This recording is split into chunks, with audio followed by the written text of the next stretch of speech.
Hello guys, and welcome back to my YouTube channel. If you're new to my channel, hello and welcome to my channel. My name is Summer, and to all of you that keep coming back, hello and welcome back. Quick reminder, if you've never subscribed, just to remind you to click that red button there that says subscribe, and after that click the bell sign. That way you get a notification whenever I upload a new video. So in today's video, I want to use my platform to speak up for I think I could call them a minority, yeah, because yeah, they are a minority.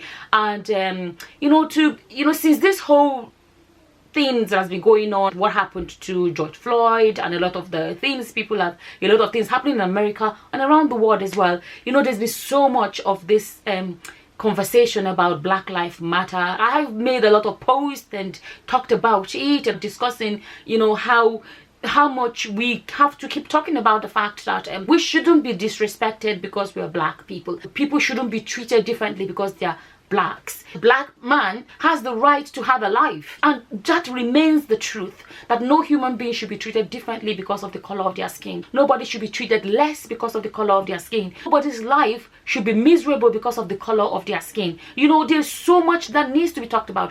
All this discrimination and everything has been, that we're talking about, needs to be talked about even more and more every day.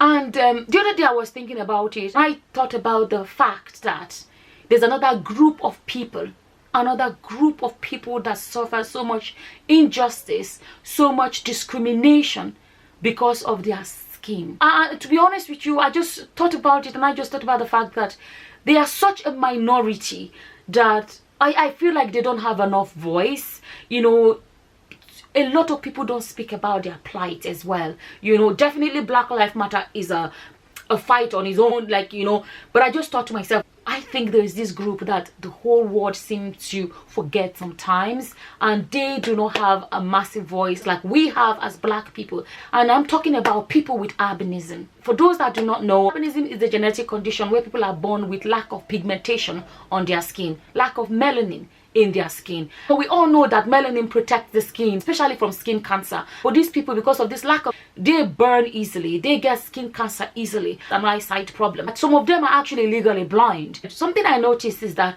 a lot of people with albinism in countries where there are white people, or a lot of white people, sometimes they blend. Sometimes they blend in the background. People think, oh, they're white because of the color of their skin. People in places like Africa, dark-skinned Africa, they stand out. They stand out so much because people are not pale-skinned like them, so they stand out from the crowd. But believe it or not, it's not actually peculiar to Africans. There are actually some white people with albinism. There are Asians, there are Caucasians, people from all race or all kind of ethnicity that can have albinism. It can happen, even happens in animals. But I find that they suffer the most prejudice, the most discrimination, the most rejection, and all of those things in countries where people are Black, because they stand out so much. And they shouldn't have to go through what they go through in life. They shouldn't have to. I'm going to say this. No, I'm not someone with albinism, right? My skin is just a light-skinned Black woman. Africans come in so many different skin shades. I'm light-skinned, but I don't have albinism. But even as someone that does not have albinism, I get comments. My comment section, people come and they say, oh, the stupid albino. I've never been called an albino, how do I say, from a good place. It's always in a way to insult me, in a way to it's always been in a negative way. I've been long enough on YouTube, I've got to the point where I don't even make any noise about it. If I get a comment like that, I just block them and life moves on. But at the same time, I just think to myself, I'm not someone with albinism, and I get all of these insults and everything that come my way, and then I think about people that actually have albinism. One thing I've noticed with a lot of people that have albinism, I have two cousins with albinism. I had an auntie that had albinism, and one thing I've noticed about a lot of them is a lot of them are timid. Even friends, I've had a friend that had albinism. They tend to be very timid and shy and quiet and all of those things. And when I think about it, I think that shyness and everything comes from the way society treats them. they are treated like outcasts. They are treated like nobodies. They are treated in ways that affect their confidence so much. Like my friend I was saying, when I was in secondary school, she's such a beautiful girl. I never forgot her. She was such a lovely person, beautiful on the outside, beautiful on the inside. And I don't know, in case she ever comes across this video, you never know, it's a small world. Her name is Irene, and if she's watching this, we used to walk home together. We get to Ring Road we used to walk all the way through Chapelet Road or to Ring Road. I'm saying all of these things in case you come across this video, Irene. Reach out. It would be nice to reconnect with you. So a lot of the time they get so much discrimination that knocks their confidence. That knocks their confidence. And I thought to myself that we as Black people, as we go through all these things, that discrimination and everything we feel or we experience, we have to spare a thought. Let's apply how we feel when people treat us badly. Let's start to rethink how we treat people with albinism in our societies, especially back home. We have to start rethinking the way we treat them.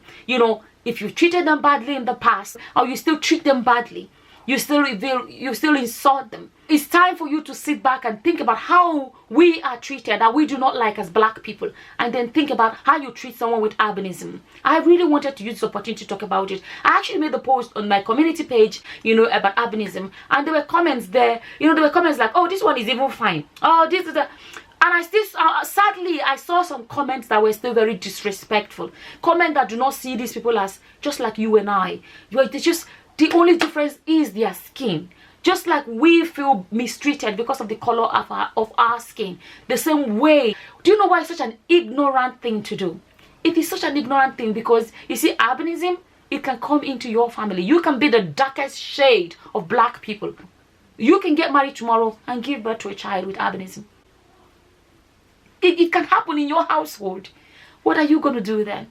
And sometimes I think to myself, it would be nice if people that have been so disrespectful, insulted and mistreated people with albinism, if God can just bless them with a child with albinism. Or maybe their children will give birth to a child with albinism so that it can meet them at home and they can look at that child and realize that this is a human being. Just the skin. Just the skin that is different. You too. Have a good look and be like, I can't believe I've ever been like this against these people. This is a human being. Because, do you know, I don't even want to go to what happens to them in Tanzania. What happens to them where all these herbalists and all these native doctors and traditional doctors, whatever, are now hunting for them because they are seen as some mysterious beings. They are not seen as humans. I'm using this opportunity to speak to you.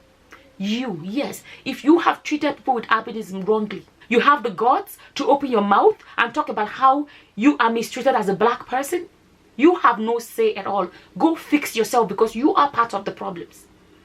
Anybody that disrespects another person because of the color of their skin is less than a human being. Anybody that does that to a human being, you should be ashamed of yourself. Before you point your finger at people that treat you badly for being Black, think back. Think about how you treat people with albinism.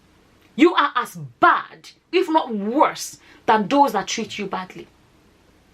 Take a look in the mirror. When you talk about racism, take the mirror and look at your own face. Look at yourself in the mirror and say to yourself, shame on you. Shame on you. Nobody in this world chose how they are going to be born. Nobody in this world chose it. Oh, look at this albino. Sometimes you may not feel somebody else's pain until you put yourself in their shoes and see it differently. You have experienced racism. Then think about what people, at least you're not, think about what people with albinism are experiencing. At least with our Black skin, we don't have any problem apart from the discrimination. We don't have other problem. The sun does not. People with albinism are suffering discrimination and health problems as well. With their skin, their eyesight and other things. This is actually an opportunity to talk about this group of people. They are such a minority. But what some of them go through. What some of them go through. I made a post about it.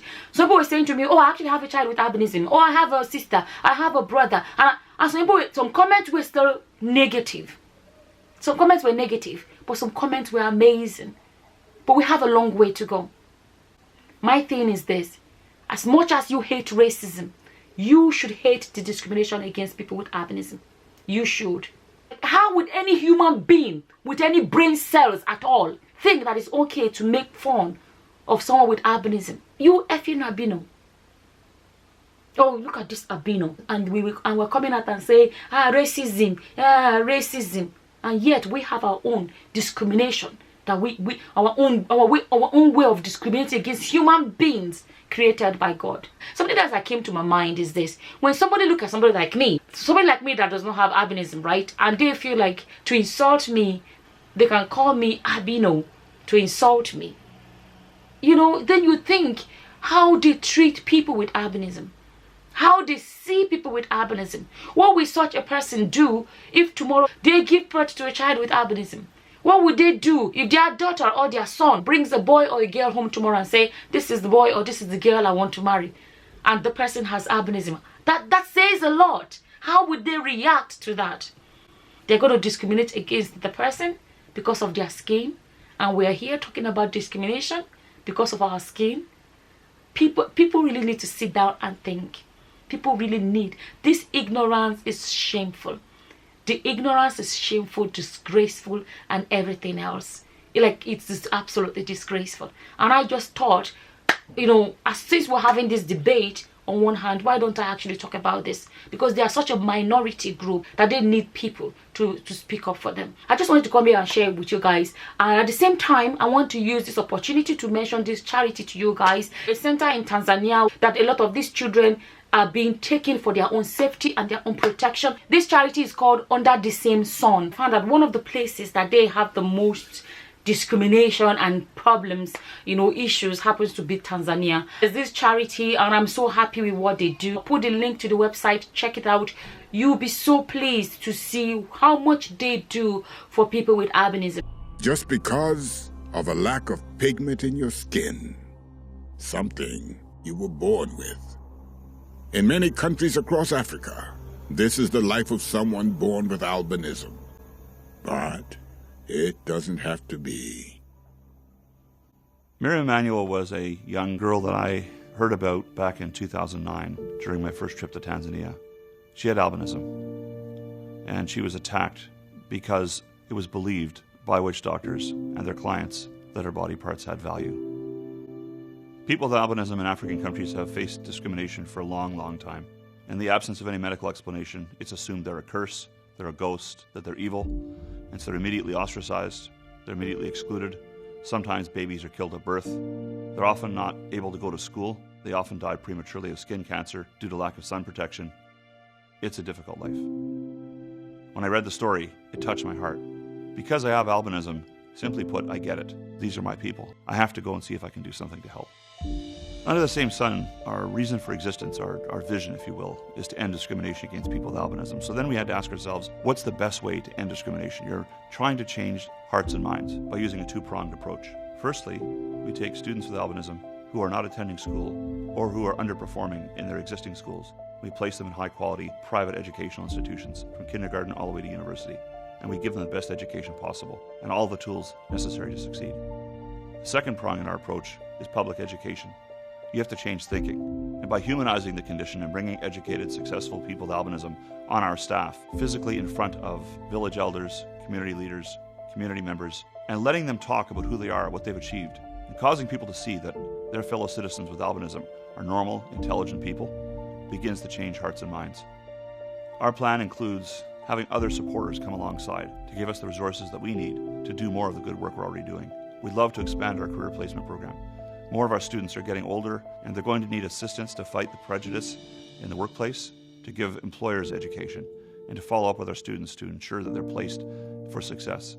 We need to expand our education program to take in more students who need an opportunity to education who don't have one today. And we need to continue to educate the public. We can never stop. I have a dream one day that people with albinism in Tanzania, in Africa, and all over the world will take their rightful place in every level of society, and that the days of discrimination will become a faint memory.